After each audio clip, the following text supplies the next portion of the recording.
So the last time we met, I talked a little bit about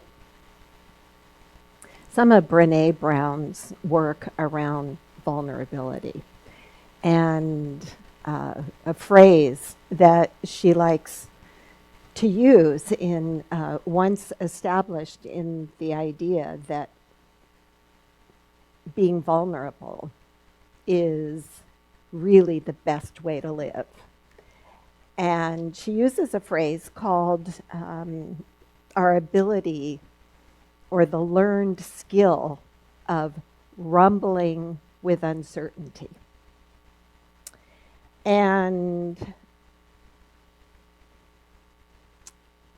after that Sunday, there were just a few normal, challenging things that happened in my life and the lives of those around me. And I believe it was Tuesday after that Sunday, I got a message, and I want to share it with you. It said, "Dear human, you got it all wrong. You didn't come here to master unconditional love.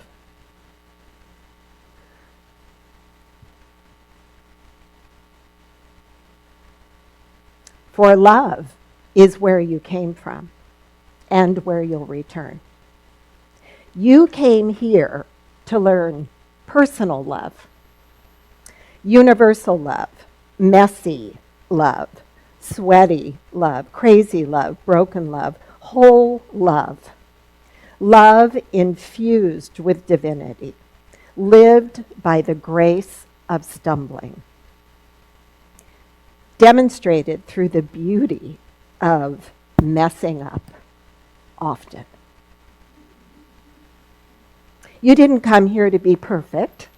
You already are. You came here to be gorgeously human, flawed and fabulous, and rising again and remembering.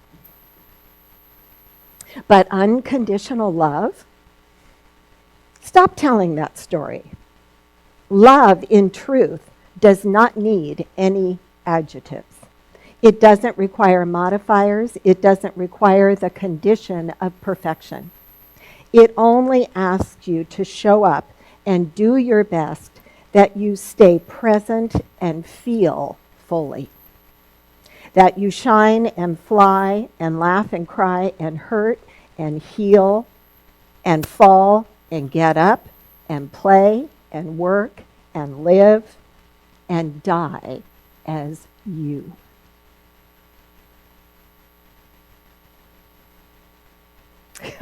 I cannot tell you how many times I've read that message. I've read that message a lot of times since that day. I shared it last Sunday when I spoke for the Chico Center. And still, we are in this month, September, where the theme for the month is ensuring the stewardship of our planet. And the quality, the attribute, the virtue, if you will, the quality of spirit that we are asked to explore and align with in that regard is love. So moving forward to this week, last week I spoke on transcending fear. And this week, the topic is love in connection and community. So this message that came to me is still very appropriate because connection, real connection and community, whether we're talking about the ways that we are called to participate and to activism in terms of ensuring the well-being of our planet, and that we into our future, and that our children and our grandchildren and our great-grandchildren beyond will have a place to live that is habitable. This is it, as this, I am sure it's going to happen. And as it happens, it is going to be happening easily and smoothly because we are connected with love. Now, having said that, and remembering this message, that the universal love that we're talking about is messy. No mud, no lotus. And that it's not perfect, that it doesn't always show up shiny and all together. And so to have a community that is connected in love, the dream that I have always had, whether it be a community of family, a spiritual community, or any kind of community that we're involved in, that the love that we're talking about allows us to be in connection, be in community, be moving forward and doing the things that we're doing in the midst of uncertainty, in the midst of disagreement, in the midst of the things that inevitably come up in relationships. And so I don't know about you, but I frequently ask myself when I find myself falling into the idea that relationships or community or how you do something with someone else or a group of people is always supposed to be just smooth and easy and no ridges and sharp places that you bump up against and go, ow. I mean, where in the world, rhetorical question, where did we get this idea? It's fascinating. So do you ever feel like you're missing the mark? Do you ever think, oh, if I could just be more positive, everything would work out? If my spiritual practice was a little bit more this or a little bit more that, or my meditation was a little bit more peaceful, my day would be better or I wouldn't have had that issue. We're spiritual beings having a human experience. And so first and foremost, the connection and the community that we are involved with must be ourselves first. And this message, dear human, says not, even leaving off the unconditional part of love. That love doesn't need the modifier or the conditioner, but I do. I need it to remind me unconditional love of myself. To remind myself when the committee in my head goes crazy and has all different opinions of how things should be happening and when and how fast and this and, and the bottom line is all the pressure that we put on ourselves.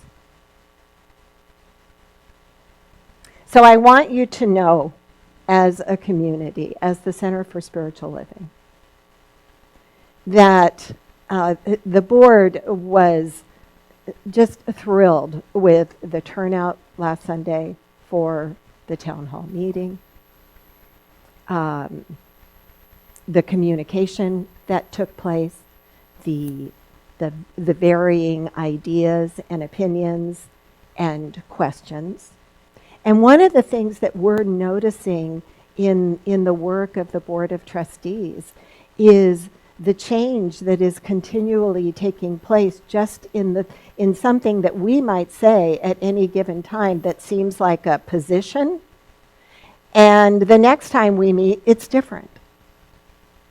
It's something has changed, and that can be it can be a personal story, something that someone says about themselves or something they're experiencing, or it could be something that any one of us say about where we are in terms of the unfoldment of the center, short term, medium term, and long term.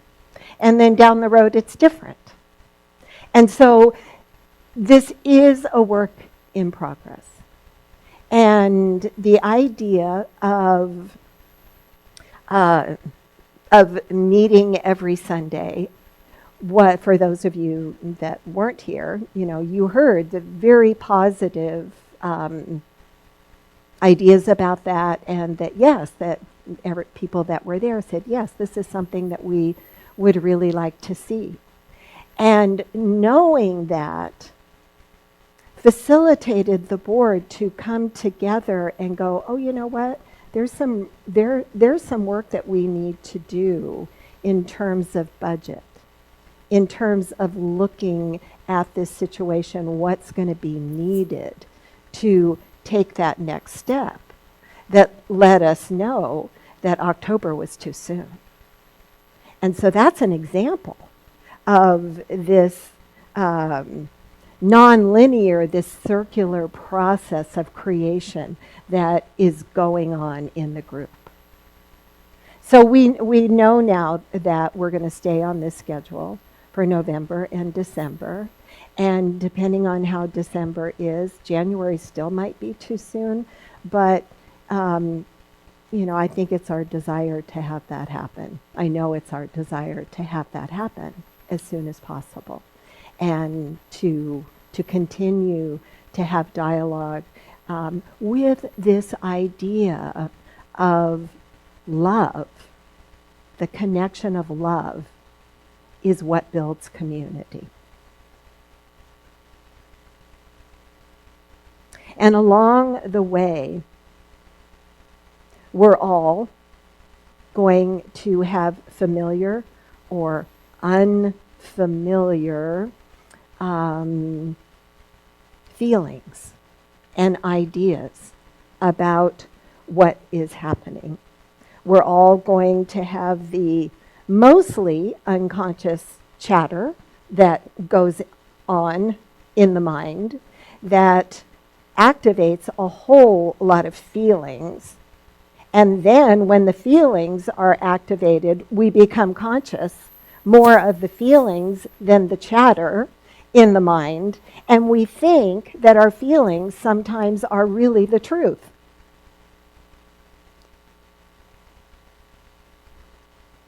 But emotions and feelings are always secondary to the thoughts and the beliefs that has taken place. And that's why I think this idea of universal love, which is what we are, being messy, and and actually it's begun to change the way that I use affirmative prayer, spiritual mind treatment, to accept that wherever I am in the moment, that when I am connected with this universal love, that it gives me all kinds of space and a huge platform to grow, to experiment, to fall down and make mistakes. But we know that universally in the mind of God, there are no mistakes. And it is that universal, infinite aspect of us that we are one, not only with our Creator, but as our Creator. We are the Creator individualized. And so if I walk up to the ocean and I take a thimble of the water. I'm not going to have all the water, but I'm going to have all of the parts of the water in that thimble, just as we do. The difference is that when we do our turning within and know our unity and our oneness with that infinite source, that opens up the doorway of ways that that still small voice begins to communicate with us. This is the way we pray. This is the first step of spiritual mind treatment. Recognizing that there is only one power, one presence, one knower, one creator. It is whole, complete. It is perfect, meaning it lacks nothing.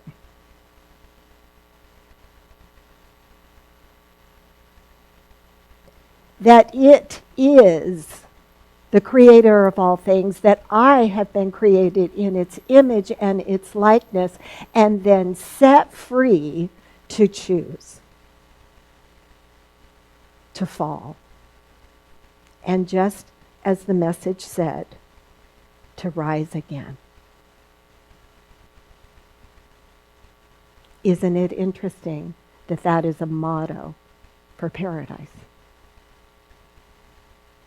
That it is rising again.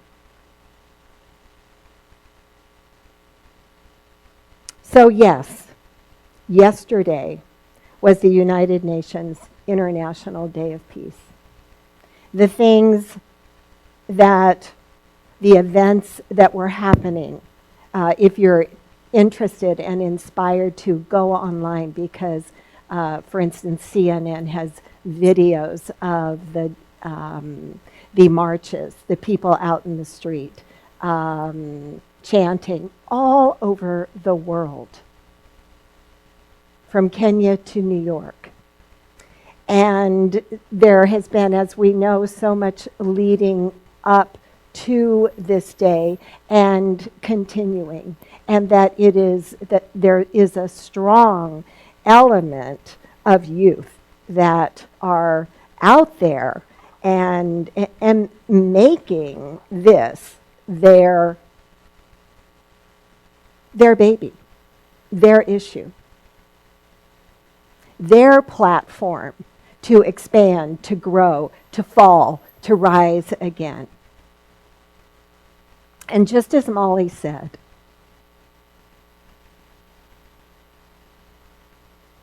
and just as we know, with every single thing that takes place, anything that we want to see created, we begin with love. We begin in consciousness with a place of knowing that we're enough. That whatever it is that we can imagine, whatever it is that we can see in our own consciousness, the fact that we can imagine it, the fact that it is an idea within us, the fact that we have emotions that are connected to it, and that it inspires us, lets us know that we're on the right track. It says, this is the seed idea. The seed has everything in it. It has the idea of it. It has the image of it. It has the feelings, the emotions of the inspiration around it, why it's important to us. And that is what we want to get behind and love. First ourselves, that we're enough. And that every person is called to action in some way. And none of them are insignificant. No way is insignificant. Now, as I'm saying that, I'm reminded of something that I started doing a few months ago, that when I show people this, some people say it's rather insignificant. But I was noticing that my ears were hearing a lot of things about single-use plastics. And so I started out with straws. And when I went to Starbucks or wherever and I got a straw, I took the straw home and I washed it. And I tried glass straws. I tried those aluminum straws. Ooh, when your teeth touch those, no way. And so I got a paper bag, and I put varying straws of the different places that I go to, size fat straws for the tea-bar, for their Frosties, and then I put the bag in the console of my car. So that when I went, you say, no, thank you, I have my own straw. And a lot of people are doing that. So, of course, I have an accumulation of straws. Well, then I thought, but what about the plastic forks and the plastic spoons and the little knives when you eat out at places? So, for example, I was with a group of people. Most of them were family. We were in Sacramento, and we ate at this place where it was all plasticware.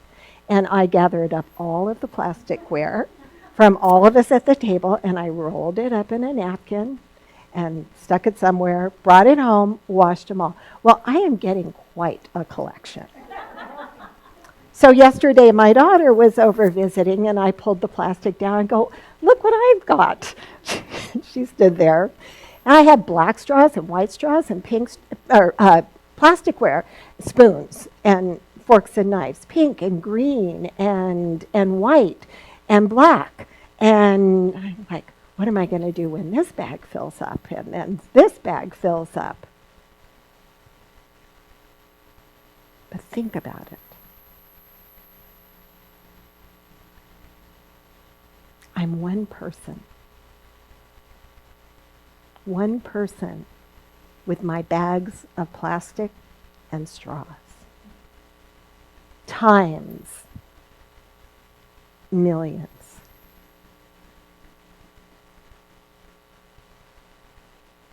Is it insignificant? Is it, how much of a difference is it going to make? I don't know. Is it going to turn things around on a dime? No. But I know that I'm participating. I know that I'm in the game. And so when we think of this community, love, the connection of love is the community. When we think of this community, when we think of relationships that we're in, when we think of the relationship that we are in about what we really, really want, what is most important to me, what is most important to you in your life? Have you ever sat down and just written out, like, what are the 5 most important things to me in terms of my values? I'm sure that your loved ones, your family, would be on that list. Maybe your spiritual community is on that list. Maybe your relationship with the planet is on that list. And how much are we in the game? That's the question that I ask myself. How much am I in the game? So when I look at my bag of straws, and when I look at my bag of colorful plastic, I know I'm in the game. When I carry my recycle out, I know I am in the game. When I create a bag of plastic cups in my car and actually walk it in to Starbucks for my iced tea or wherever I'm going, which I don't do 100% of the time, but they're in my car. My shopping bags. I know that I am in the game.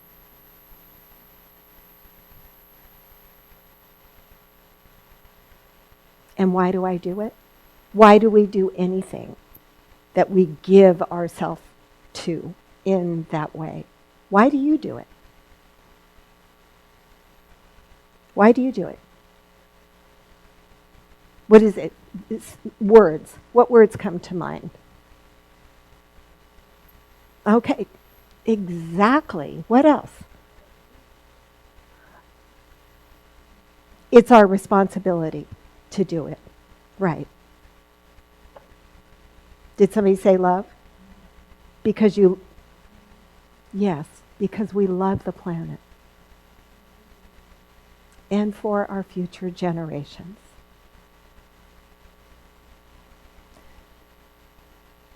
When I went camping as a kid, I was taught to clean up my camp. How about you? I was taught to clean up my bedroom.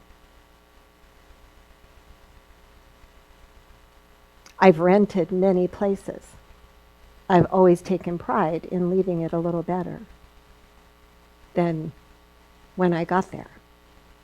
But the idea of cleaning up our camp, that really makes sense to me in terms of our planet. And then lastly, I want to share with you that Dr. Holmes wrote, I believe in the brotherhood and the sisterhood of humanity, the parenthood of God, and a unity being all together in one perfect whole. I believe the Spirit is in the wind and the wave and manifests its presence throughout all nature, but most completely through our own minds and our own hearts.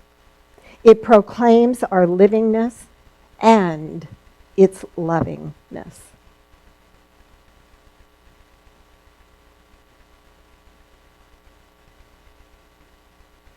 And this is actually what Greta Thunberg is talking about. You know who she is?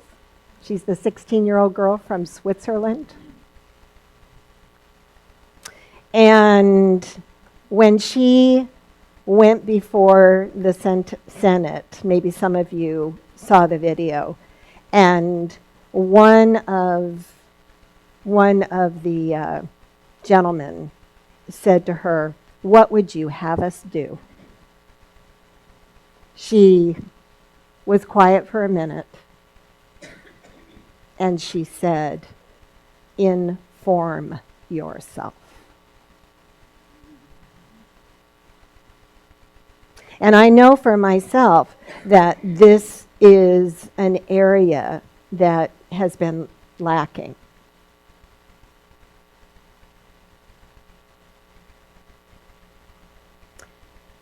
Inform thyself.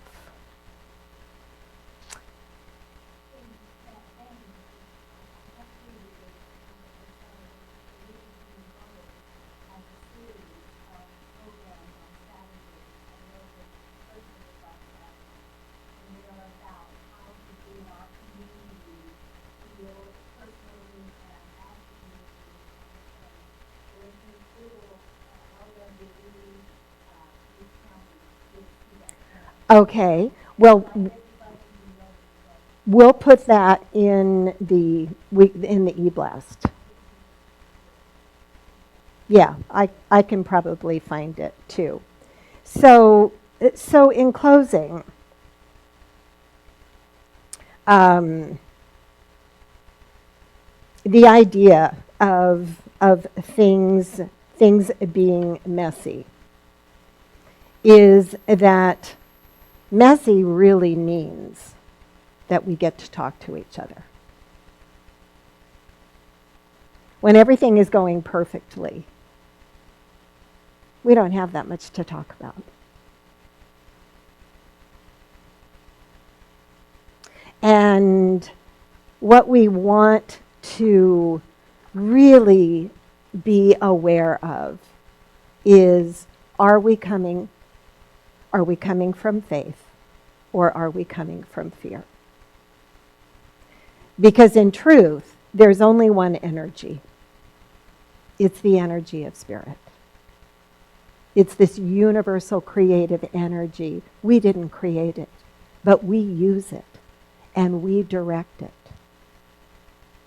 And as long as we are continually asking ourselves, am I infusing this very personal energy that I use that affects every single thing that I do? Am I using it in a way of faith? Or am I using it and infusing that energy with fear?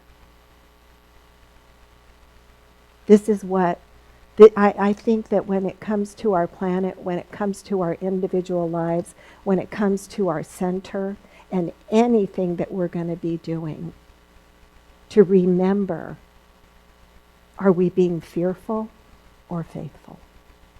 And to do everything that we can do to lift ourselves up in faith, to study, to be together, to do our spiritual practice, our affirmative prayer, first for ourselves, then we can know it for everyone else. There is only one life. That life is God. That life is my life now. Would you say that with me? There is only one life. That life is God. That life is good. I threw that in. That life is my life now. There is only one life. That life is God. That life is good. That life is my life now. And so it is.